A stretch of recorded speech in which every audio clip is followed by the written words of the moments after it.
est de faire concorder cela d'un bout à l'autre de la Bible, de la façon dont tu as pris le livre de l'Apocalypse et le livre de l'Exode et de la Genèse. Et alors, je suis revenu à la maison pour aller à la chasse aux écureuils. Je suis honnête. Un point, c'est tout. Je désire être honnête. Eh, frère Roy, toi, quand pars-tu? Demain. Très bien. Alors nous aimons bien revenir à la maison à cette période de l'année, afin, nous voulons nous reposer. J'ai perdu 9 kilos depuis que je vous ai vu. Quand je suis parti, après la réunion ici, je suis monté sur la balance. J'en faisais 75. Et à mon retour, j'en faisais 66. Je me sens perdu dans mes vêtements, donc j'ai perdu beaucoup de poids. Aujourd'hui, à la sortie, une dame, une sœur charmante m'a dit « Frère Branham, priez pour que je puisse aussi en perdre. » Elle est un petit peu corpulente. Je lui ai donc répondu « Alors venez, accompagnez-nous, prêchons de toutes nos forces. » C'est à peu près tout ce que je connais. Ça fera certainement perdre du poids, mais bientôt, nous en aurons fini avec les ennuis et les épreuves. Je pensais au fait de vieillir. Vous savez, encore 2 ans et j'aurai 50 ans. Je me souviens quand Frankie Weber a mis son offrande. Il a environ 2 ans de plus que moi. Il a mis 25 cents comme offrande pour son anniversaire, ici. Je l'ai bien regardé et je me suis dit, oh là là, Frankie Weber, tu as 25 ans, un quart de siècle. Maintenant, c'est la moitié. Ça ne traîne pas, n'est-ce pas? Ça ne fait qu'avancer. Nous n'allons pas rester longtemps. Là, ce matin, alors que notre bien-aimé frère apportait ce message absolument remarquable, je suis sûr que nous l'avons tous apprécié. Je me suis mis à penser à quelque chose alors qu'il prêchait, là. J'ai pensé, peut-être que le Seigneur va me donner un passage de l'Écriture à ce sujet. Ce soir, je lui ai fait lire quelques passages dans la parole bénie de Dieu. Et maintenant, quelques minutes pour parler, et ensuite, nous prierons pour les malades, comme d'habitude. Et mercredi soir qui vient, si le Seigneur le permet, j'aimerais commencer dans l'Épître aux Hébreux, si ça va. L'Épître aux Hébreux, pour une leçon, et puis continuer peut-être dimanche matin ou dimanche soir. Ensuite, le mercredi soir suivant, peut-être reprendre cela, continuer simplement à faire le lien dans les Écritures. Et il y a certaines choses que j'ai remarquées dans l'Église en passant, des choses, à mon avis, qu'il faudrait enseigner. Vous savez, des choses qui affaiblissent un peu les gens. Je pense qu'on pourrait reprendre ça dans les Hébreux. C'est un très bon chapitre, un très bon passage à lire. Maintenant, frère Neville, cela m'est venu à l'esprit en venant ici. Je viens de prendre le Nouveau Testament ici, et je suis en train de lire dans une Bible Collins. Les caractères sont plus gros. Depuis que j'approche de la 50aine, je dois vraiment l'éloigner de moi pour pouvoir lire ces très petits caractères. De toute façon, l'éclairage n'est pas bon. Lorsque je sors au soleil, je peux la lire, mais quand il y a moins de lumière, je dois l'éloigner. Le médecin m'a dit que bientôt, j'allais devoir porter des lunettes de lecture. Je lui ai demandé, mes yeux ne vont pas bien? Il les a examinés. Il m'a dit, non, 10 sur 10, c'est excellent. 20 sur 20, c'est normal. Et 15 sur 15, c'est mieux. Et 10 sur 10, c'est tout ce qu'il pouvait lire. Ainsi, de loin, je pouvais lire partout où il voulait. Il a enlevé quelque chose et j'ai commencé à lire. Quand il s'est rapproché, j'ai ralenti de plus en plus. Je me suis arrêté quand on est arrivé à peu près à cette distance. Il a dit, oh oui, vous avez plus de 40 ans. J'ai dit, oui. Il a dit, eh bien, c'est naturel, vos globes oculaires s'aplatissent. Il a dit, maintenant, si vous vivez une bonne et longue vie, vous retrouverez votre seconde vue, j'espère. C'est alors que vous pourrez lire de nouveau. Mais vous savez, j'étais justement en train de penser que cela n'est pas si loin. Seulement un peu de temps. Frère Tony, c'est terrible, n'est-ce pas? Non, pas du tout. C'est une chose bénie. D'un côté, je prends de l'âge, et de l'autre, je rajeunis, car je me dirige vers ce corps jeune, immortel et béni, où, frère, il n'y aura rien de mauvais là-bas. Et je vis simplement pour ce moment-là. Ce sera merveilleux. Maintenant, avant que je lise le texte final pour terminer, disons-lui un mot. Pendant que nous courbons la tête, nous croyons, Dieu Tout-Puissant, que tu veux le bonheur de tes enfants. Nous ne sommes pas destinés à vivre renfrognés et tristes, car il est écrit, « Un cœur joyeux est un bon remède. » Et nous aimons nous réjouir de tes bénédictions et avoir cette merveilleuse communion fraternelle. Et alors que nous, en tant que croyants de ta parole, nous communions autour de la parole, c'est pour cela que nous venons ici. Ce n'est pas juste pour entendre un message, mais c'est pour adorer et communier avec toi à travers la lecture et la prédication de la parole. Maintenant, Seigneur, tu ne vas pas nous décevoir. Je suis sûr que tu vas nous bénir en ces heures-ci. Bénis notre brave et bon pasteur, Seigneur. Nous te prions d'être avec lui. Et comme je l'observais aujourd'hui, lors de sa prédication, je l'ai vu sourire quand il a chanté ce cantique. Bientôt, j'en aurai fini avec les ennuis et les épreuves. Et ces sœurs qui chantaient ça sous les tonnelles et dans les rassemblements religieux en campement, un de ces jours, cela sera fini. Alors nous irons vers ce glorieux repos. Maintenant, Père, bénis-nous, tandis que nous lisons ta parole. Et nous l'avons lue. Rafraîchis nos esprits et nos cœurs. Parle-nous ce soir. Et quand le service sera terminé et que nous repartirons à la maison, puissions-nous dire, nos cœurs ne brûlaient-ils pas au-dedans de nous lorsqu'il nous parlait en chemin, car nous le demandons au nom de Jésus. Amen. Bon, avec un si bon message évangélique comme nous l'avons eu ce matin, je pensais, vous savez, que Frère Neville parlait de la suralimentation des enfants, ce qui peut arriver. Mais maintenant, ce soir, nous allons seulement faire un petit exposé pour l'Église. C'est seulement un exposé pour l'Église. Et je désire lire un autre passage de l'Écriture, dans le Nouveau Testament, Matthieu, chapitre 24, et le verset 35. C'est Jésus qui parle. « Les cieux et la terre passeront, mais mes paroles ne passeront point. » Mon sujet de ce soir, c'est les mémoriaux. Les mémoriaux de Dieu ont fait leur preuve. Et j'ai quelques annonces. Je crois que j'ai fait celle pour et certaines ici concernant la réunion de mercredi soir, où on va commencer avec le chapitre 1 des Hébreux, si le Seigneur le veut. La raison pour laquelle je dois mentionner cela, c'est qu'en ce qui concerne mes réunions, je peux me trouver à un endroit et il m'appellera à partir ailleurs. Je dois simplement partir quand il appelle, vous savez. C'est pour ça que je ne peux pas être comme frère Oral Roberts et ces hommes-là qui prévoient leur réunion 2 ou 3 ans à l'avance. Et nous serons là, ces grands gaillards à la fois costauds. Ils ont leur message. Mais mon message, c'est d'aller là où Dieu m'envoie, que ce soit ici, là-bas, n'importe où. Je dois simplement partir quand il m'envoie. Il s'agit de 2 ministères différents. Seulement, c'est le même Dieu, exactement le même Dieu. Je réfléchissais hier, quand je parlais à un voisin. Il a dit, vous savez, il y a un certain petit pasteur. Il a dit, c'est vraiment un gars extraordinaire. Il a dit, ma femme et moi étions assis là, en pyjama, et il a dit, vers 23 heures, il est passé par là et a frappé à la porte. Il a dit, je passe simplement prendre une tasse de café avec vous. Voyez?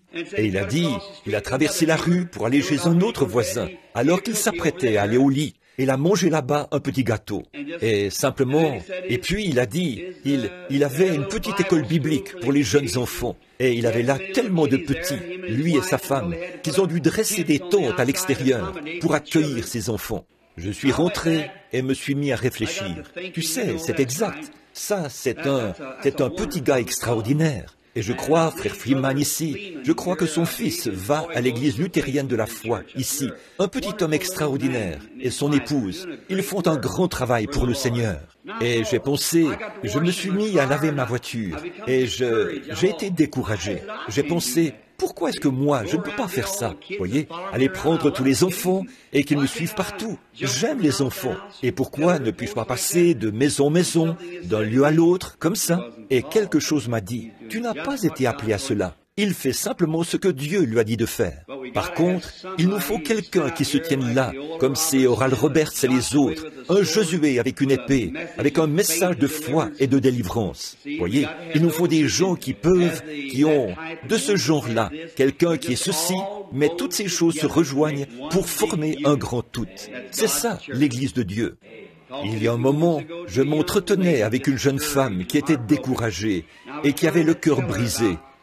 Et j'essayais de lui dire qu'une femme et un homme ne sont pas séparés. Ils sont une seule et même personne. L'homme a créé, Dieu a créé l'homme, à la fois mâle et femelle. Il était homme, c'est exact. Puis, il les a séparés dans la chair et les a fait différents, mais les a unis et ils élèvent leurs enfants en étant un. Ainsi, l'homme est celui qui est robuste et comme un marin, et la femme est la partie amour de l'homme. Donc, ils sont ensemble. C'est Dieu les a séparés. Mais les deux étaient exactement la même personne. Homme, M-A-L-E. Et la partie femelle est appelée femme. C'est exact, parce qu'elle a été tirée de l'homme. Elle est une partie de l'homme. Mais dans cette vie-ci, dans la chair, ils ont été séparés. En esprit, ils sont un. Et je parlais des hommes qui n'ont plus la même affection pour leurs femmes et qui ne les aiment plus comme quand ils étaient des chéris l'un pour l'autre. Honte à vous! Vous devriez l'aimer comme avant. Elle est toujours votre chérie, absolument. C'est la position qu'elle devrait avoir. Vous devriez la traiter comme telle. Oh, ne laissez jamais cesser cette petite lune de miel, car elle ne va pas cesser au ciel. Là-bas, vous serez parfaitement un. C'est exact. Ainsi, tout... Eh bien, il me semble que des femmes devraient dire amen à cela, que jamais je n'entende. Vous êtes toujours en train de réprimander les femmes et de parler comme ça. Sir Hickerson, pourquoi n'avez-vous rien dit? Oh, quelqu'un là-bas au fond. Dites donc, l'avez-vous fait? Merci, Sir Cox. C'est très bien. Frère Cox, c'est pour toi, où que tu sois maintenant. Très bien. Oui, monsieur, nous ne devrions jamais oublier de nous honorer les uns les autres. Soyez toujours des chéris. Ne laissez jamais cela cesser. Il n'y a pas longtemps, un jeune catholique est venu me voir. Sa femme était en train de se séparer de lui. Il a dit, « Billy, ça m'embête de venir te voir. Je suis catholique et toi protestant. » Il a dit, « Récemment, le prêtre m'a chassé de chez moi. » J'ai dit, « Qu'est-ce qu'il y a, Ham ?» Il a dit, « Eh bien, il m'a dit, je bois un peu. » Et il a ajouté, « Le soir, je travaille dur. » Il a dit, « Ma femme trouve que chaque soir, en rentrant, je devrais l'embrasser et la serrer dans mes bras et me comporter comme si nous étions sur le point de nous marier. » Il a dit, « Nous sommes mariés et avons beaucoup d'enfants. » Et il a dit, « Nous, c'est le moment. » J'ai dit, « Hé, un instant, mon gars, tu as tort. Tu as tort. C'est exactement pareil à ce que c'était avant votre mariage. Tu dois toujours te souvenir de ça. » J'ai dit, « Elle a maintenant 40 ans. C'est le moment où elle a vraiment besoin de ton attention. » Donc, ils sont passés devant le tribunal de divorce. Il a dit, « Je ne sais pas quoi faire. » J'ai dit, « Va, appelle-la. » Si j'y allais moi, comme je suis protestant, elle refuserait de me recevoir. Mais tu vois, il a dit, « Oh, elle t'apprécie. » J'ai dit, « Alors va, appelle-la. Dis-lui que tu as changé d'avis. » Alors, le lendemain, j'ai appelé le juge et je lui ai parlé. Et j'ai dit à ce garçon, je lui ai dit, je serai assis à l'étage inférieur, directement sous l'endroit où le juge va te réprimander. Je prierai pour vous. Ne dis rien à ta femme. D'accord. Donc, j'étais là-bas en train de prier. Au bout d'un moment, j'ai entendu un petit cliquetis dans l'escalier. Et les voilà qui arrivent, bras dessus, bras dessous, tout sourire. Vous savez, j'ai dit, oh, bien le bonjour. Et il a dit, frère Branham, ça fait un moment que je ne t'ai pas vu. Oui, une demi-heure, voyez. Un moment que je ne t'ai pas vu. Et elle a dit, ça alors, révérend Branham, je ne vous ai pas vu depuis longtemps. Je suis content de vous revoir. J'ai dit, merci, mais j'ai dit, vous avez l'air de deux amoureux. Oh, a-t-il dit, nous allons très bien, n'est-ce pas, chérie? Elle a dit, oui, chérie. Et elle a dit, venez nous voir un de ces jours, révérend. J'ai dit, merci beaucoup. J'ai dit, au revoir, vous deux. Ils sont passés, et cet homme s'est retourné et m'a fait signe de la main, comme ça. Tout ça est arrivé. C'est vrai, l'amour triomphe de tout. C'est vrai. Simplement l'amour. Vous pouvez avoir tous vos signes et toutes vos preuves, mais donnez-moi simplement l'amour. Ça règle la question pour moi. Oh là là, agneau mourant, ton précieux sang ne perdra point sa puissance, jusqu'au jour où l'Église rachetée se tiendra à tes côtés. Voyez-vous, depuis que par la foi j'aperçois ce flot coulant de tes blessures, je redirai sans me lasser ton amour rédempteur. C'est vrai. Oh, c'est merveilleux. Donc, les mémoriaux ont fait leur preuve. Là où j'ai trouvé le sujet de ce matin, c'est dans notre message de l'école du dimanche, le message évangélique dans lequel notre frère parlait d'Élie. Quand il voulait, ces gars des écoles des prophètes, qui voulaient construire une sorte de grande école. Et ça m'est venu à l'esprit, et j'ai eu cette pensée à propos des mémoriaux. Or, un mémorial, c'est quelque chose d'important. Nous apprécions les mémoriaux. Et dans cette vie, beaucoup d'hommes ont essayé de laisser derrière eux une sorte de mémorial. Presque tous les hommes aiment faire ça. Mettre sur leur tombe une grande plaque. Il n'y a pas de mal à ça. Certainement, j'apprécie cela. C'est bien. Et puis, beaucoup essayent de bâtir de grands monuments. Il y a un mémorial auquel j'aimerais faire allusion maintenant. Il se trouve dans l'Ohio, et il y avait là un incrédule. Son nom m'échappe. J'ai la photo quelque part chez moi dans ma collection. Il était si fermement opposé au christianisme qu'il voulait qu'un mémorial soit érigé en souvenir de lui après sa mort, le montrant, son pied posé sur la Bible, pointant vers le bas comme ça, et disant « À bas les superstitions religieuses, vive la science moderne ». Et au moment de mourir, il a dit « Si je me suis trompé, les serpents ramperont hors de ma tombe ». Quand il est mort, alors qu'il pelletait la terre dans la tombe, ils ont tué 2 ou 3 grosses vipères. Et aujourd'hui, dans ce cimetière, un ministre a récemment pris une photo et l'a apportée pour me montrer. Et suspendu aux chaînes qui entourent son lot, ce cimetière est un endroit magnifique. Mais son monticule n'est rien d'autre qu'un monticule de serpents. Et peu importe, même en automne et en hiver, les serpents continuent à ramper hors de sa tombe. Un mémorial. Que Dieu me préserve, moi ou l'un d'entre vous, de jamais avoir un pareil mémorial.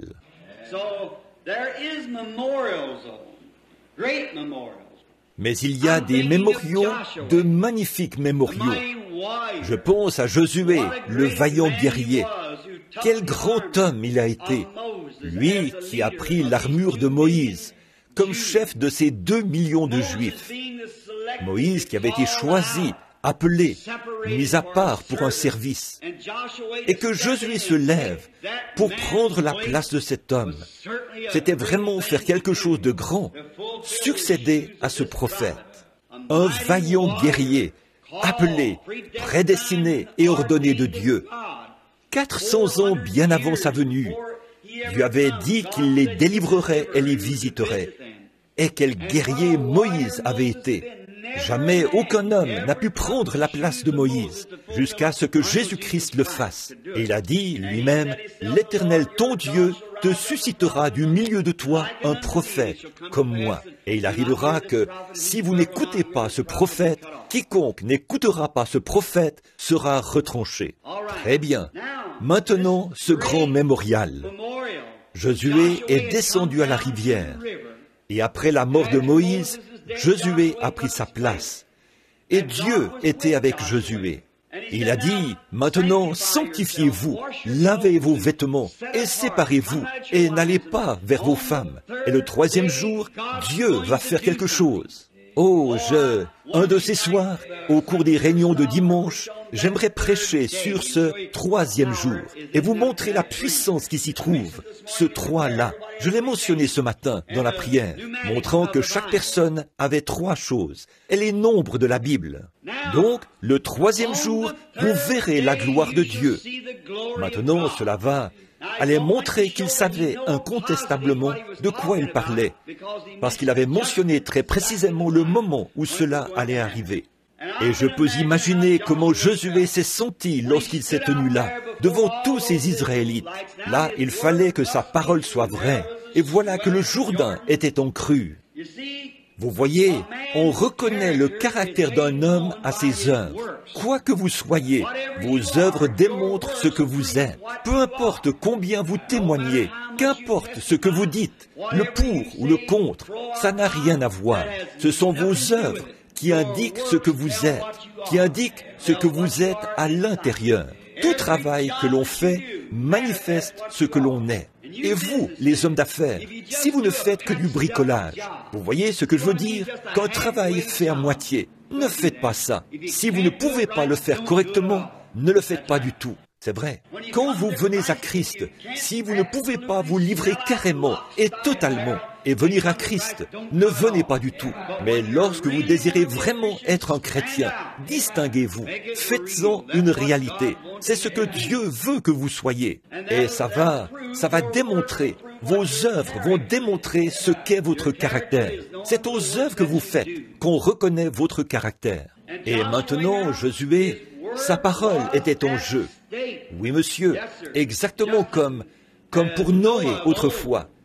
Il fallait donc que Josué traverse ce fleuve. On aurait dit qu'il avait choisi le pire moment que l'on puisse imaginer. C'était au mois d'avril. C'est l'époque de la fonte des neiges, là-bas en Judée, et ça ruisselle le long des montagnes. Le vieux Jourdain est boueux, et il déborde, et se répand jusque dans les champs, pour arroser les champs voisins du Jourdain. Et on aurait dit, si c'était selon les connaissances mathématiques, ou pédagogiques, ou scientifiques, qu'il avait choisi le pire moment de toute l'année pour traverser le Jourdain. Mais Dieu aime choisir des moments comme celui-ci pour démontrer qu'il est Dieu. Et les hommes de Dieu, qui croient en Dieu et qui savent ce que Dieu a promis, n'ont pas peur de le faire, parce que Dieu s'en tiendra strictement à sa parole, aussi sûr qu'il est Dieu. Et quand il a dit, premièrement, prenez l'arche et avancez. Et dès que les pieds de ces sacrificateurs ont touché le Jourdain, peu importe qu'il ait été déchaîné et en pleine crue, il s'est retiré devant la parole éternelle de Dieu, car la parole était dans l'arche. Maintenant, Jésus a dit, les cieux et la terre passeront, mais ma parole ne passera jamais. Ainsi Josué, sachant que sa parole devait reposer sur la parole de Dieu, il a mis la parole de Dieu en premier. Je souhaiterais que vous, les malades, ici ce soir, vous fassiez cela, que vous mettiez la parole de Dieu dans votre confession. Appliquez votre confession, croyez-la et exprimez-la. Appelez les choses qui ne sont pas comme si elles étaient. C'est comme ça que nous allons de l'avant. Faites comme ça. La parole de Dieu pourvoira d'un moyen.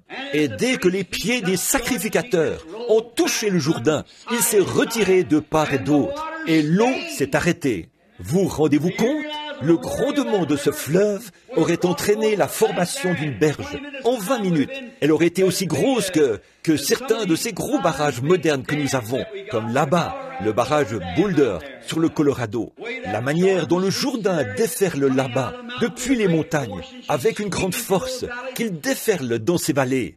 Quand 2 millions d'hommes à pied, accompagnés de femmes et d'enfants, avec un tel nombre, cela leur a probablement pris 4 ou 5 heures ou plus. Qu'en pensez-vous? Ce fleuve aurait pu déborder, mais Dieu a arrêté le fleuve. Amen. Oh, j'aime ça. Arrêtez les flots. Et il est resté là jusqu'à ce qu'ils aient traversé. Alors Dieu a dit à Josué, nous voulons faire un mémorial de ceci. Va là-bas, envoie chaque Israélite, un de chaque tribu, qu'ils ramassent 12 pierres et qu'ils en fassent un mémorial. Et ce mémorial fera que, lorsque vos enfants passeront par ce chemin, ils demanderont, pour quelle raison ces pierres se trouvent-elles ici? Et vous raconterez comment Dieu a arrêté le Jourdain. C'est un souvenir merveilleux. Un jour, dans un proche avenir, j'espère voir ces pierres à l'endroit où elles se dressent encore comme un mémorial. Et puis, je pense à un autre mémorial. Quel glorieux mémorial béni cela a été. Et puis, je pense à un autre mémorial. Quand un jour, une femme avait fait le mauvais choix.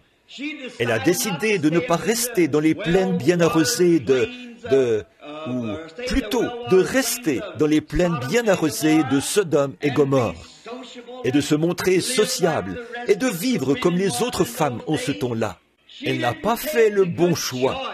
Elle n'a pas fait comme Sarah, qui est restée sur les terres arides. Elle, qui n'a gardé que la parole de Dieu dans son cœur. Elle était obéissante et charmante avec son mari, au point qu'elle l'appelait son Seigneur.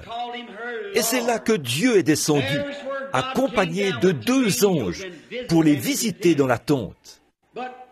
Mais Madame Lot, elle est devenue très mondaine, et elle a été absorbée par les choses du monde. Quelle leçon pour nous aujourd'hui qu'il est possible que notre esprit devienne trop mondain. Et je suis certain aujourd'hui que l'esprit de l'Église, en général, devient trop mondain.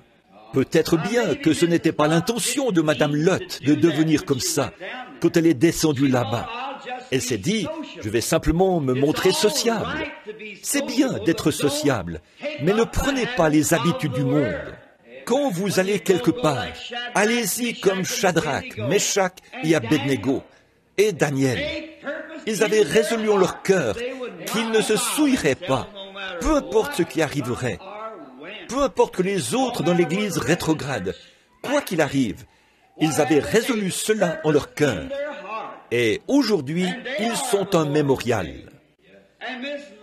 Et Madame Lot représente un mémorial. Quand Dieu lui a envoyé son dernier message de grâce, quand il a envoyé ses anges là-bas pour leur dire que quelques heures plus tard, Sodome et Gomorrhe allaient être brûlés, elle n'a pas pu supporter l'idée d'abandonner sa vie sociale, d'aller dans un désert, de vivre comme Sarah avait vécu là-bas dans le désert, et de devoir porter les vêtements simples et ordinaires des femmes de la plaine. Elle voulait vivre dans le luxe. Son mari était devenu un homme important dans la ville. Il siégeait à la porte de la ville, comme juge ou comme maire de la ville. Et elle désirait vivre dans le luxe. Elle ne pouvait pas supporter l'idée de devoir abandonner ces choses. Et alors qu'elle sortait de la ville avec son mari, elle regardait continuellement en arrière, pleurant de chagrin, parce qu'elle devait tout abandonner, se séparer de cette forme de mort. Jésus a dit, « Quiconque met la main à la charrue et qui même se retourne pour regarder en arrière n'est pas digne de labourer. » Quelle sorte de gens devrions-nous être? Celui qui met la main à la charrue et qui ne retourne pas en arrière, mais ne fait que se retourner pour regarder en arrière, n'est même pas digne de labourer. Oh, nous devrions garder les yeux et nos cœurs saints. Peu importe ce que font les autres, peu importe ce que fait l'Église, peu importe ce que fait le voisin, peu importe ce que fait n'importe qui d'autre, gardez vos cœurs centrés sur le calvaire. Ne vous arrêtez même pas pour regarder en arrière. Nous n'avons pas le temps de regarder en arrière. Et cette femme, parce qu'elle a fait ça, Dieu a donné un mémorial à tous ceux qui se retournent pour regarder en arrière, après avoir accepté Christ à un moment donné comme leur sauveur personnel. Elle est devenue une statue de sel. Et elle se tient là jusqu'à aujourd'hui.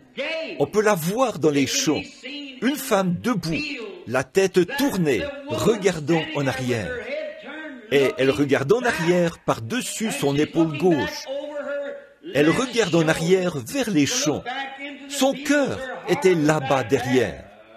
Pourtant, c'est comme si on l'avait forcée à faire ça. Et aujourd'hui, bien des gens acceptent Christ de cette manière-là, car ils sortent du monde avec le sentiment qu'on les force à faire ça. Ils continuent à aspirer après ces choses et à les convoiter. Et ce ne sera pas long avant qu'ils se retrouvent là. Et ils sont de terribles mémoriaux de la grâce de Dieu, de l'amour de Dieu qui leur a été témoigné. Des mémoriaux. Bon, à l'époque de Jésus sur la terre, les Juifs avaient construit un temple comme mémorial.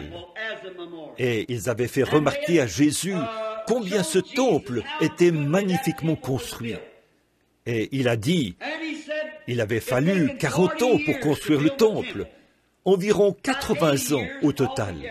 Pendant 40 ans, ils avaient taillé des pierres dans différentes parties du monde. Pendant les 40 ans de sa construction, il n'y a pas eu le moindre grincement de scie, pas le moindre coup de marteau.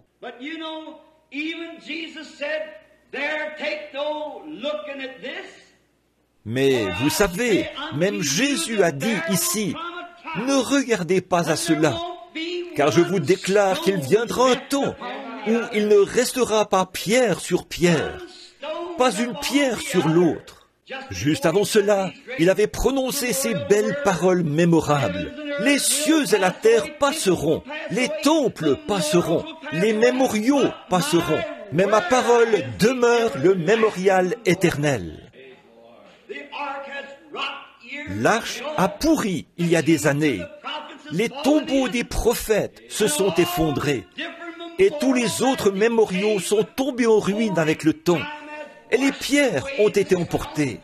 Mais la parole de Dieu demeure exactement la même, magnifique au siècle des siècles, aussi vivante et rafraîchissante ce soir, pour les croyants d'aujourd'hui, qu'elle l'était au jour où elle était prononcée.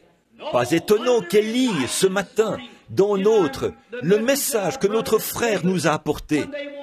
Quand ils ont voulu construire une grande école pour les prophètes, comme mémorial, Élie, lui, a choisi quelque chose de meilleur, un miracle de Dieu, pour faire remonter un instrument qui était tombé et le faire flotter sur l'eau. C'était la parole du Seigneur. Et ce soir, celui qui recevra la parole du Seigneur dans son cœur, comme mémorial, fait bien mieux que ceux qui essayeraient d'ériger un grand mémorial. Il n'y a pas longtemps, quand j'ai entendu parler, quand j'étais en Italie, j'ai entendu parler de Mussolini et de cette grande statue d'une 12aine de mètres de hauteur qu'il avait construite comme mémorial de l'athlétisme, étant lui-même un athlète. J'ai voulu retrouver ce mémorial. Et vous savez, il avait été réduit en poudre par une bombe de gros calibre. Il y a 2 ou 3 ans, je me suis trouvé à l'endroit où les pharaons d'Égypte avaient élevé de grands temples et de grandes idoles.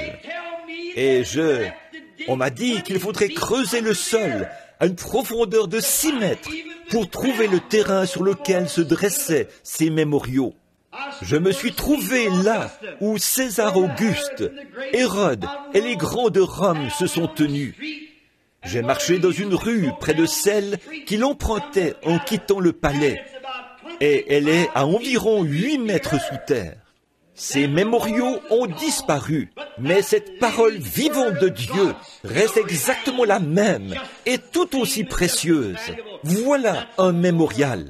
Alors je dis aujourd'hui, frères, les choses que vous faites, les paroles que vous prononcez, comment vous traitez votre prochain et ce que vous faites au sujet de Christ, tout cela sera un mémorial éternel.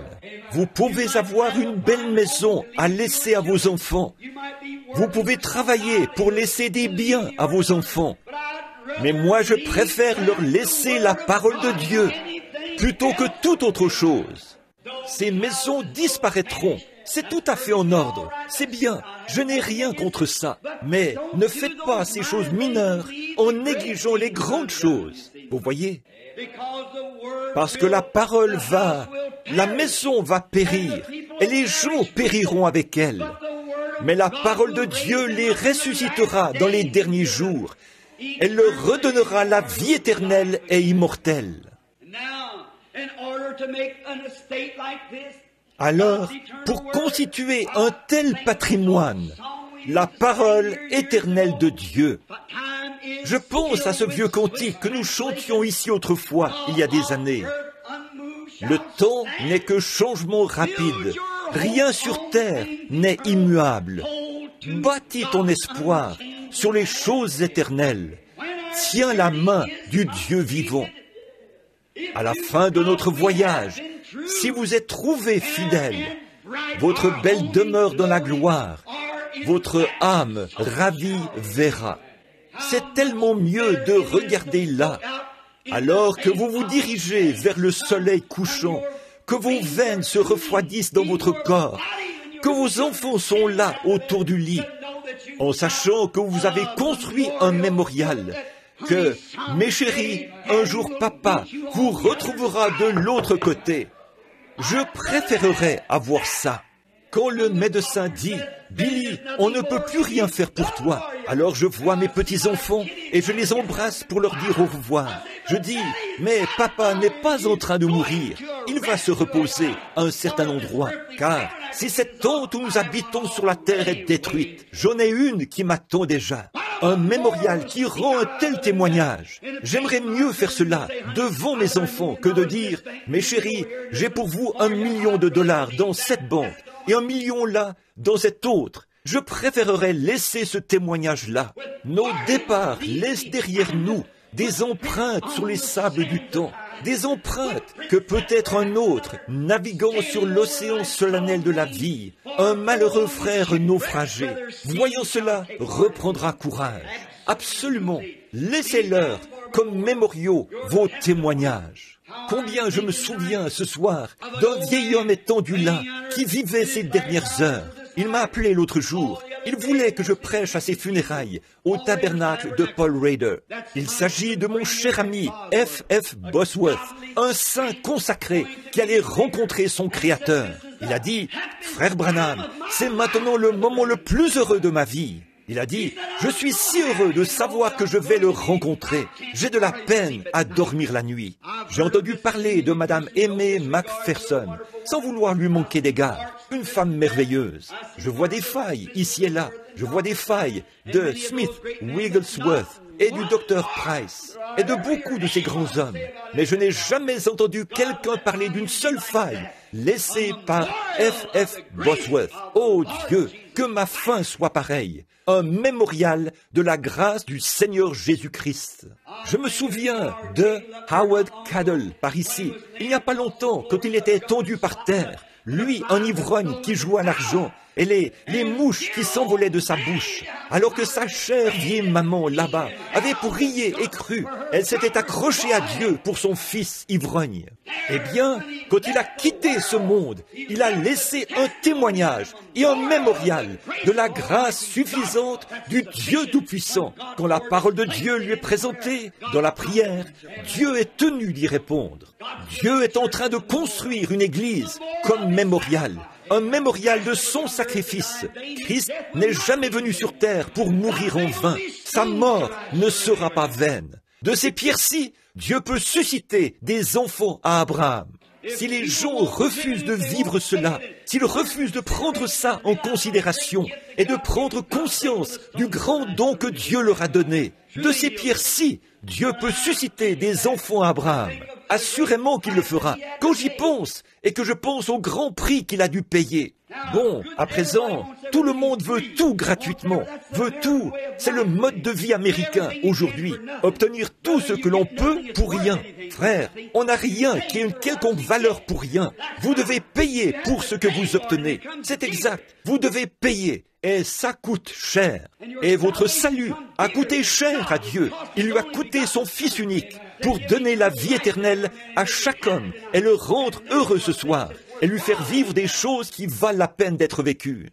Non pas pour laisser quelque chose à nos enfants. Il n'y a pas d'héritage à léguer qui soit plus grand que le salut de notre Seigneur Jésus. Certainement pas. Or, de grands prix sont payés. Le temps de l'épreuve doit arriver. Ce sont des mémoriaux qui ont fait leur preuve. Et le seul mémorial qui ait jamais bien résisté à l'épreuve, c'est la parole de Dieu. Oh, des incrédules ont essayé de la faire disparaître. Ils ont fait tout ce qu'ils pouvaient, mais elle ne passera jamais. Elle ne peut jamais faillir.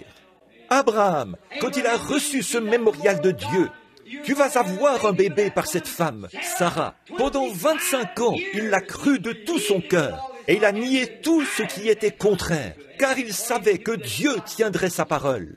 Les incrédules aujourd'hui, ils se lèvent et essayent de salir la Bible. Avant de pouvoir arrêter la Bible, il vous faudrait arrêter le temps avant de pouvoir le faire. Tout le monde athée, tous les peuples athées, tous les communistes, et peu importe ce qu'ils sont, tous les bouddhistes, tous les jaïns, tous les mahométans sont obligés de témoigner de la naissance du Seigneur Jésus-Christ tous les jours. Eh bien, toutes les fois que vous signez une lettre, Amen, toutes les fois que vous écrivez la date, vous témoignez que Dieu a envoyé son Fils il y a 1957 ans. Frère, vous n'arriveriez pas à arrêter cela. Ce serait impossible. Les cieux et la terre passeront, mais mes paroles ne passeront jamais. Il y a quelque temps, j'étais à New York. Je me suis rendu sur une petite île, vers la Statue de la Liberté, qui a été offerte par le gouvernement français aux États-Unis, il y a bien des années. Et elle tient une torche allumée. Nous sommes montés vers le bras. Il y a là une fenêtre, et là où brillait cette grande lumière, j'ai remarqué que le long du mur, il y avait un tas de petits moineaux qui étaient tous morts, gisant là le long du mur. Et j'ai dit au guide, « Qu'est-ce qui est arrivé à ces moineaux? Ont-ils été électrocutés ?» Il a dit, « Non, monsieur, on ne les a pas encore ramassés ce matin. » Il a dit, « Il y a eu un orage la nuit dernière. Un gros orage s'est abattu sur cette baie. » J'ai dit, « Oui, monsieur, je suis au courant. » Il a dit, « Les pauvres petits ont été pris dans l'orage. » Et il a dit, « Quand ils sont venus dans cette lumière, ils ont essayé d'éteindre la lumière en la frappant. Vous voyez, ils se sont simplement cognés contre cette vitre et l'ont frappée. » Et il a dit, « Au lieu de se servir de la lumière pour se mettre à l'abri, ils ont essayé d'éteindre la lumière en la frappant. » Alors l'inspiration m'a saisi. C'est vrai, les hommes et les femmes qui cherchent à éteindre la lumière de Dieu ne font que se fracasser la tête. Et cette lumière, pourquoi ne s'en servent-ils pas pour se mettre à l'abri au lieu de se fracasser la tête? Ils essayent de la renier en disant « Les jours des miracles sont passés, la guérison divine ça n'existe pas, ni le salut qui touche le cœur, aucune de ces choses. » Ils se tapent la tête contre le poteau. Pendant qu'ils font cela, la grande Église de Dieu continue à avancer et à monter sans relâche. Des gens se lèvent en prétendant être ceci et cela, puis échouent et ainsi de suite. Mais l'Église de Dieu continue à avancer et la parole de Dieu continue à avancer. Elle est faite du type de matériaux qu'il faut. Il n'y a pas longtemps, là-bas, en Australie, la grande Australie qui dépend de la couronne britannique, c'est comme l'Afrique du Sud, qui est juste de l'autre côté par rapport à l'Australie. À Sydney, il y a une grande ville qui longe la baie là-bas. Frère Biller sait probablement plus de choses à ce sujet que moi. Quoi qu'il en soit, il voulait construire un pont pour relier le nord de Sydney au sud de Sydney. Ils ont lancé un appel dans tout le pays pour trouver des architectes, des constructeurs de ponts, pour qu'ils viennent construire ce pont. Aucun n'a accepté. Personne n'a osé accepter. Dès qu'ils arrivaient là, ils découvraient que le fond de la mer n'était que du sable mouvant. C'était du sable mouvant et rien ne tiendrait. Ils l'ont testé et sondé et ils ont poursuivi leur chemin. Ils ont dit, non, nous n'oserions même pas tenter la construction d'un tel pont. Ce n'est pas faisable. Quelque temps après, un jeune architecte est venu de l'Angleterre, un homme célèbre, un homme réputé, qui avait une bonne réputation. Oh, j'aime ça. J'aime un homme qui a une réputation. Oh, vous n'avez pas besoin d'être un homme important. Vous pouvez être une personne très pauvre qui vit dans une ruelle et avoir une bien meilleure réputation qu'un potentat. Absolument. Vous n'avez pas besoin d'être riche. Vous pouvez simplement avoir une réputation. Elle déclare votre réputation, ce que vous êtes. Elle fait de vous ce que vous êtes. C'est ce qui vous donne votre réputation. Et on vous connaît par votre réputation. Cet homme est allé là-bas avec une excellente réputation. Il a examiné la situation à fond. Il a arpenté la rive pendant plusieurs jours. Il l'a examiné. Il a testé la chose. Il l'a sondé. Il a regardé autour de lui. Quelque temps après, il est allé chez le maire et lui a dit « J'accepte ce travail ». Eh bien, a-t-il dit « Monsieur, vous savez ce que vous acceptez ?» Il a répondu « Je comprends parfaitement ». Il a dit « Eh bien, ce grand architecte a dit, des architectes américains et des architectes du monde entier, des constructeurs de ponts sont venus ici et ils ont eu peur d'entreprendre ce travail.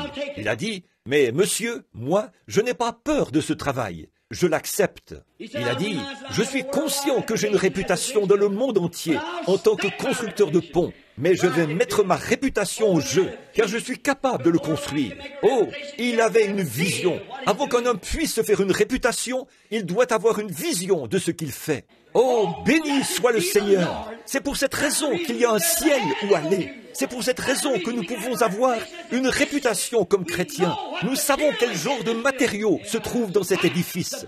C'est vrai, il y a le sang de Jésus-Christ dans cet édifice. C'est vrai, son sang qui tâche à laver tous les péchés. Il m'a retiré des ruelles de l'enfer et a fait de moi son serviteur. Alors, je crois en lui. Je suis donc passé de la mort à la vie. Et tous les croyants aussi, parce qu'ils ont confiance et qu'ils croient en ce grand constructeur, ce grand architecte. Alors quand cet homme a fait cela, ce qu'il a d'abord fait, pour s'assurer qu'il avait raison, il est allé là-bas et il a dit, maintenant, avant de commencer la construction de ce pont, il faut que nous trouvions un fondement solide. Il faut que nous allions le chercher. Il savait que tout au fond, sous ce sable, se trouvait l'écorce terrestre. C'était du rocher solide. Qu'a-t-il fait si ce n'est de se procurer d'énormes pompes? Il est arrivé sur les lieux, il a fait descendre de gros tuyaux et, à l'aide de ces pompes, il a soufflé vers l'extérieur tout ce sable mouvant jusqu'à trouver le rocher solide. Une fois le rocher dégagé, il a ancré là-dedans de gros boulons et il a préparé la place. Et c'est ce qu'il a fait à chaque endroit. Puis, il est allé chercher les meilleurs architectes qu'il puisse trouver pour l'entourer, les plus grands scientifiques, le meilleur matériel. Il a fait venir l'acier pour son pont. Quand il a fait cela, il n'a pas voulu placer là une seule pièce d'acier, pas même un boulon, qui n'ait été premièrement testé scientifiquement, pour voir s'il y avait des défauts à l'intérieur, pour voir si des petits trous d'air s'étaient formés pendant la fabrication à la fonderie, pour voir si cela avait été bien vérifié. Oh, quel mémorial ce serait si, pour sa réputation de constructeur de pont, s'il a pris tant de peine pour s'assurer que le pont serait sûr. Quelle peine pensez-vous que Dieu a prise pour s'assurer que cette Église soit en sécurité? Oui, monsieur, il y a un mémorial de la mort de Christ. C'est son Église. Certaines personnes refusent de vivre cela, mais d'autres l'acceptent. Mais c'est un temps d'épreuve. Dieu met les gens à l'épreuve aujourd'hui pour qu'ils soient ses mémoriaux. Très souvent, les gens disent « Oh, je suis tellement tenté. Béni soit le nom du Seigneur pour les tentations. Quand je suis faible, c'est alors que je suis fort, a dit Paul. Chaque fils qui vient à Dieu doit premièrement être éprouvé et testé. Et ces mises à l'épreuve deviennent plus douces et plus précieuses pour vous que l'or précieux. C'est l'heure du test. Il y a de nombreuses années, avant l'époque des fonderies, ils avaient coutume de prendre l'or. Et comment ils pouvaient savoir s'il était pur ou pas, qu'il s'était débarrassé de toutes les impuretés, de toute la pyrite de fer? C'est l'or des fous, que toutes les impuretés en étaient sorties. Les batteurs le battaient, et le battaient, et le retournaient, le battaient, et le retournaient, jusqu'à ce que le batteur voie son reflet dans l'or. C'est comme ça que Dieu fait avec son Église. Il vous donne épreuve après épreuve, test après test, épreuve après épreuve, test après test, jusqu'à ce que la vie de Christ se reflète dans votre vie, jusqu'à ce que vous deveniez paisible, sobre, doux, aimable, humble, prêt, soumis, disposé, détournant la tête des choses du monde et regardant tout droit au calvaire, vers celui qui vous frappe. Bien souvent, vous trouvez étrange qu'il y ait des épreuves cuisantes, des maladies et des persécutions. C'est fait seulement pour vous mettre à l'épreuve, faire sortir de vous la saleté, faire sortir de vous les impuretés, faire sortir de vous la lenteur, pour vous réveiller et vous amener à voir le reflet, ou plutôt permettre à quelqu'un de voir le reflet de Christ en vous. Christ en vous, l'espérance de la gloire. Il a testé chaque pièce. Finalement, avant de mettre un boulon, il l'a testé. Il a tout testé. Ensuite, quand il a eu tout terminé, alors les moqueurs qui se tenaient là ont dit « Ça ne tiendra pas, ce n'est pas possible ». C'est ce qu'ils disent aujourd'hui. Cette religion du Saint-Esprit dont vous parlez, ce ne sera pas long que cet arbre sera consumé. Mais il ne se consume pas. Oh, le feu ne fait que l'arroser. Il ne fait que nous donner un nouvel espoir. Il ne fait que le fortifier. Chaque épreuve, chaque test, chaque fois qu'une rafale de vent s'abat sur un arbre et le balance d'un côté de l'autre et d'un côté de l'autre, cela ne fait que dégager ses racines pour qu'il puisse s'enfoncer plus profondément et mieux s'accrocher. Chaque fois que la maladie frappe votre foyer, chaque fois que l'épreuve frappe votre foyer, chaque fois que les voisins disent du mal de vous, ça ne fait que vous secouer pour que vous puissiez vous dégager, afin d'aller plus profondément, pour mieux vous accrocher au rocher éternel de la parole immuable de Dieu. C'est comme ça que Dieu fait. Il envoie ces épreuves pour vous tester et vous mettre à l'épreuve, afin de vous secouer et vous donner un nouvel ancrage. Puis nous voyons, quand il a eu tout terminé, les critiques se sont tenus là et ont dit « ça ne peut pas marcher ». Et alors, l'architecte savait que son pont tiendrait. Il savait qu'il tiendrait parce qu'il avait été testé. C'est pour cette raison que Dieu a dit « j'aurai une église sans tache ni ride ». Amen. Elle avait passé le test. Et chaque enfant qui vient à Dieu doit être testé. En ce grand jour commémoratif, alors qu'il s'apprêtait à s'engager sur le pont de part et d'autre pour se rejoindre au milieu de la baie, l'homme qui l'avait construit a dit « Je ne demanderai cela à personne ». Les architectes se tenaient tous là. Ils ont dit « À la première vibration, le pont s'écroulera aussitôt. Il sera dangereux. » Aucune compagnie d'assurance n'avait voulu l'assurer. Il n'avait pas besoin d'une assurance. Il a dit « Mon pont va tenir bon. » Il avait confiance. Maintenant, il fallait qu'il le teste, parce que sa réputation était en jeu. Assurément qu'elle l'était. Et si ce pont tenait bon, il serait un mémorial. Voilà pourquoi je sais que ce salut d'autrefois, qui touche le cœur et qui vient de Dieu, tiendra bon.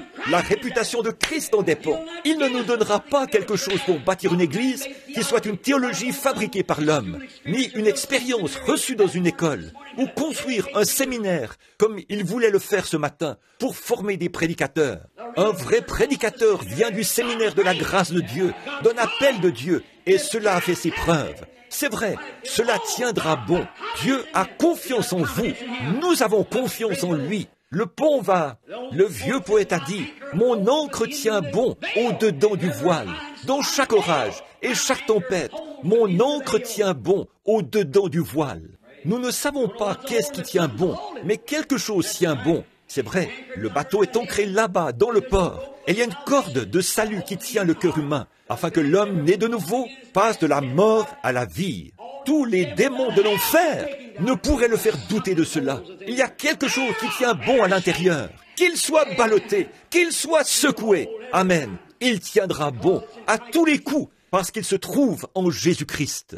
Et puis, cet homme a dit, « Je ne demanderai cela à personne, mais il a dit, j'irai moi-même. » Le maire de la ville s'est avancé et a dit, « Monsieur, j'ai certainement confiance dans votre pont. » L'architecte a dit, « Si vous avez confiance dans mon pont, suivez-moi. » Très bien, venez le tester. Le maire a dit, « Ma voiture sera garée là ce matin-là. J'irai avec vous. » La compagnie de chemin de fer a téléphoné pour dire, elle a appelé pour dire, « Monsieur, nous avons confiance dans votre pont. Nous aurons... » Il a dit, « Si vous avez confiance dans mon pont, amenez 4 locomotives chargées et mettez-les sur le pont. Si vous avez confiance, suivez-moi. Si vous croyez qu'elle a été testée et éprouvée, si vous le croyez, venez, accompagnez-moi. » Et en voyant son courage, beaucoup de gens lui ont écrit des lettres. Voilà ce que les gens cherchent. Ce sont des hommes courageux, pas ceux qui sont mous. Si vous croyez pouvoir vous en tirer en allant à l'église et en disant « Amen » de temps à autre, et en criant un peu, en inscrivant votre nom dans un registre, et puis retournez vivre comme le diable, vos propres œuvres démontrent ce que vous êtes. Votre caractère le démontre. Mais Dieu, le monde veut voir des hommes courageux, quelqu'un qui a du courage, qui se tiendra là, comme un mémorial du salut par la grâce de Jésus-Christ. C'est vrai. Le jour où le pont devait être ouvert, les gens sont revenus. Ils ont dit, préparez-vous, préparez vos appareils photo. Tous, les journalistes ont dit, parce que ce pont va s'écrouler. Ce jeune homme s'est avancé là sur le pont, a garé sa voiture, a regardé derrière lui. Il a vu ses locomotives toutes alignées. Il a vu là le maire qui lui faisait signe de la main. Il a regardé, il a vu des dizaines de milliers de piétons qui se tenaient là, prêts à marcher avec lui. Il a dit que la fanfare commence à jouer. Frère, quand la fanfare s'est mise à jouer, que les sifflets ont résonné, que les klaxons ont retenti, je vous assure que cela a provoqué une terrible vibration. Mais il a traversé le pont à pied et le pont n'a absolument pas bougé. Pourquoi? Il s'est mis tout devant. Parce que, s'il devait s'écrouler, il voulait partir avec. Et Jésus-Christ est venu du ciel. La gloire, de la gloire, il est venu ici-bas pour bâtir une église. Et les matériaux qu'il y place sont des matériaux qui ont fait leur preuve. Vous pouvez peut-être vous avancer à l'autel et faire une confession. Mais quand il découvre des évents et tout, voyez-vous, le monde vous a injecté des vers et tout. Vous ne pourrez pas tenir ferme. Alors il vous rejette, vous écarte. Dieu veut une église qui a fait ses preuves. Pas quelqu'un qui est chrétien aujourd'hui et rétrograde demain, qui est en dedans et en dehors, en haut et en bas. Il ne peut vous placer nulle part. Mais il a une église qui a été testée, qui est passée par les épreuves, qui a connu des pertes douloureuses, la maladie, le chagrin, la mort, et qui tient bon, qui maintient son témoignage. Voilà l'homme qu'il faut, oui, voilà l'homme qu'il cherche. Que vous soyez une personne très pauvre, peu importe. Que vous soyez mendiant, peu importe. Que vous soyez chiffonnier, peu importe. Quoi que vous soyez, Dieu vous met à l'essai. Il cherche des matériaux qui ont fait leur preuve. Je crois qu'un de ces jours, quand cette glorieuse Église, alors que la science déclare, comment est-il possible de perdre cela? La gravitation retient attaché à la Terre. Maintenant, je me sens religieux. Je vais vous dire quelque chose. Cette Église qui a fait ses preuves existera un jour. Peut-être que la moitié d'entre eux dorment dans la poussière de la terre. Je ne sais pas où ils sont, mais Dieu a ces matériaux entièrement testés. Un jour, il viendra se placer en tête. Suivez-moi! Il traversera les atmosphères, les stratosphères, sphère après sphère. Il ira jusque dans la présence du Dieu Tout-Puissant, accompagné d'une Église qui a fait ses preuves. C'est un mémorial de sa grâce. C'est un mémorial que Dieu lui donne. Nul ne peut venir à moi si mon Père ne l'attire premièrement. Et tout homme qui vient à Christ est un cadeau d'amour de Dieu. Et Christ le met à l'épreuve. Et s'il supporte l'épreuve, il le place dans le pont, le fixe solidement, lui attribue une position. Il le place là, sachant qu'il tiendra bon jusqu'au bout du chemin. Amen. Des matériaux qui ont fait leur preuve. Sur ce roc, pas sur un roc de fanatisme, pas sur un tas d'émotions, pas sur un tas de théologie d'église, pas sur une dénomination, mais sur ce roc, la parole de Christ, je bâtirai mon église, et les portes de l'enfer ne pourront jamais prévaloir contre elle. Elle sera là. Ce sera un mémorial de sa grâce devant les anges. Quand, un jour, les anges l'ont demandé, « Pourquoi descends-tu sur la terre ?» Il reviendra et présentera cette église sans défaut, sans tache, sans ride. Voilà le matériau. Voilà, c'est ça, sa réputation. Il doit le faire. Ce constructeur de pont devait construire ce pont. Il devait le faire ou perdre sa réputation. Christ aura une église et il doit le faire parce qu'il est venu sur la terre et est devenu chair et habité parmi nous et il est devenu péché pour que nous puissions devenir justes. Il est devenu nous afin que nous, par sa grâce, nous devenions lui. Il est venu prendre notre place comme pécheurs pour nous laisser prendre sa place comme fils et filles de Dieu dans la présence de sa majesté. Quelle grâce de la part de Dieu! Comment pourrions-nous dire « Ces paroles ne sont pas vraies. Les cieux et la terre passeront, mais ces paroles ne passeront jamais. » Il y a quelques soirs, un jeune garçon indien, aveugle, depuis qu'il était âgé de 3 ou 4 semaines, a recouvré la vue. Il voyait normalement et il est redescendu de l'estrade. Qu'est-ce que c'était? C'était un mémorial de la puissance et de la grâce de Jésus-Christ qui a fait ses preuves. Que son saint nom soit béni. Le temps de l'épreuve, les difficultés, les secousses et les tiraillements ne servent qu'à détecter des défauts en vous pour voir s'il y en a. C'est Dieu qui vous secoue et vous met à l'épreuve. À l'époque, le grand César Auguste, après une grande bataille très célèbre, où il avait remporté une grande victoire, ils allaient préparer une cérémonie en son honneur à Rome. Il leur a dit, « Je veux qu'il y ait un homme digne, qui se tienne à mes côtés quand je défilerai sur mon char. » Il a dit, « J'aimerais que quelqu'un partage ses bénédictions avec moi. » Et cette information s'est répandue dans les camps. Tous les officiers ont taillé leurs plumets et poli leurs épées. Ils ont fait briller leurs armures et tout. Ils se sont entraînés à se tenir bien droit et à saluer le roi d'une certaine manière, et ainsi de suite. Et chacun s'est présenté devant lui, revêtu de sa grosse armure, alors qu'il était assis là sur son trône en train d'observer. Et voici, un officier s'est avancé avec son grand et beau plumet taillé en biseau. Il s'est tenu là et a fait son geste de salut. César a secoué la tête. L'homme est parti. Un autre s'est avancé, a fait son geste de salut. César a secoué la tête et il est parti. Plusieurs fois de suite, un soldat après l'autre. Finalement, tout au bout de la queue, un petit fantassin est arrivé. Il n'avait pas de bouclier à polir, ni de plumet à tailler. Néanmoins, il s'est présenté devant César. Il ne savait même pas comment saluer correctement, mais il a simplement baissé la tête et s'est éloigné. César a dit, « Attends un instant, qui es-tu? Reviens ici. » Il s'est avancé là, il l'a regardé. Il y avait des cicatrices sur son visage. Il était balafré, défiguré et estropié. Il a dit, « D'où te viennent ces cicatrices ?»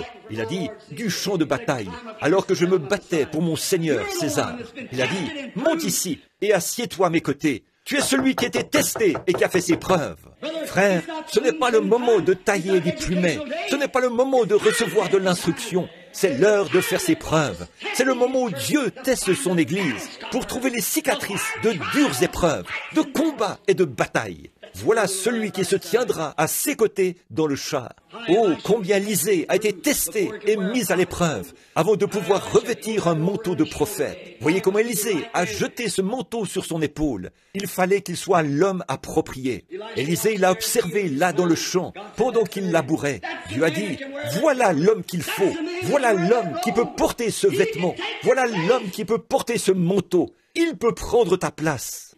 Béni soit le nom du Seigneur. Comme son œil qui voit tout parcourt la terre. Essayons de trouver un homme qui portera ce manteau dont il a parlé. Pouvez-vous boire la coupe que je dois boire? Pouvez-vous être baptisé du même baptême que moi? Vous le pouvez, leur a-t-il dit.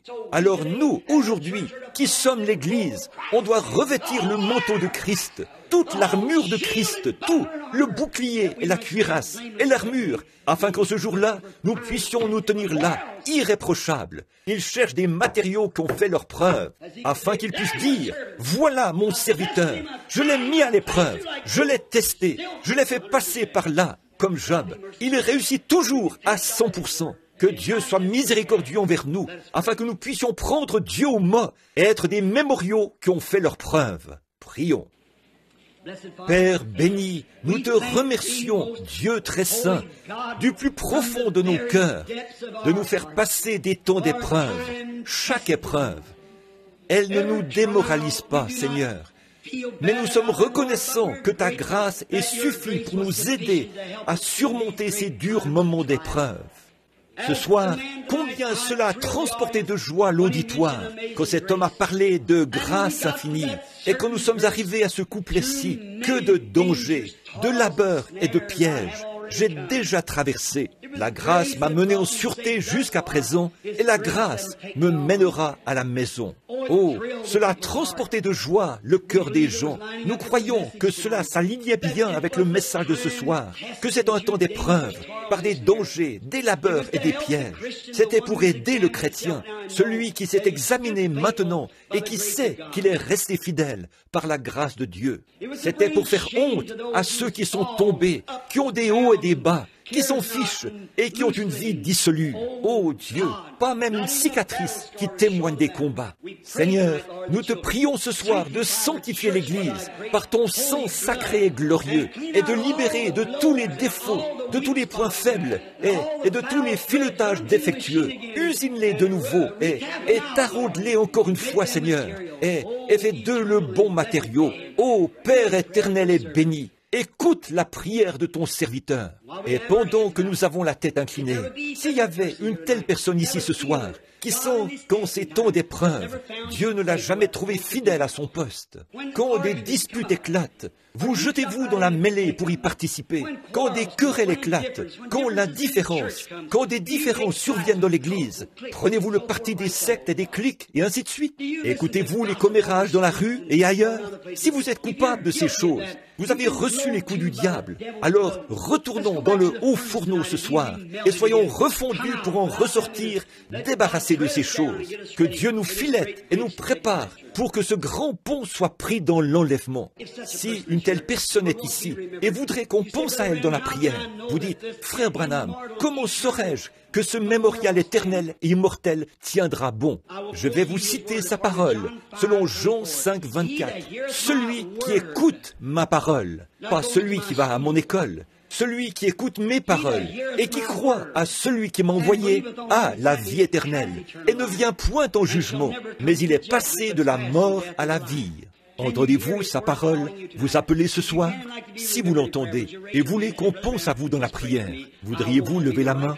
Dites, frère Branham, priez seulement pour moi. Je veux être le matériau qu'il faut, afin que, lorsque Christ emmènera son Église, je ne sois pas... Que Dieu vous bénisse, monsieur. Je ne serai pas incertain. Il me placera directement dans l'Église. Que Dieu vous bénisse, jeune homme. Que Dieu vous bénisse, sœur. Je veux être, que Dieu vous bénisse, frère. Je veux être le type de matériau qu'il faut. Que Dieu te bénisse, petit au fond là-bas. Que Dieu vous bénisse, mon cher frère, par ici. Je veux être trouvé comme du véritable matériau. Je veux être capable de donner le témoignage de l'espérance qui repose en moi. Cette espérance. Que Dieu vous bénisse, sœur. C'est bien. C'est vrai. À quoi cela sert-il, frère Branham, de lever les mains? Vous passez de la mort à la vie. C'est ce que vous faites. Vous défiez chaque loi de la gravitation à l'instant même. Voyez, si vous étiez juste un mannequin de cire assis là, vous ne pourriez jamais lever la main. Vous ne le pourriez pas. Mais cela montre qu'il y a un esprit en vous. Un esprit. Et cet esprit a entendu l'Esprit de Dieu vous parler. Et cet esprit qui est en vous a pris une décision. Alors, ça défie la science. Elle défie la gravitation. Elle se lève, ce qui montre qu'il y a en vous un esprit qui peut vous faire lever la main. Si vous étiez mort, vous ne pourriez pas le faire. Mais vous avez pris vie. Il s'est passé quelque chose. Si vous êtes mort dans le péché et l'offense, Dieu ne peut plus vous parler. Votre main restera baissée. Si vous n'êtes pas mort dans le péché et l'offense, alors Dieu peut vous parler et vous recevrez la vie et vous lèverez la main. Voyez, cela montre que la vie a pris une décision. Vous avez accepté Christ.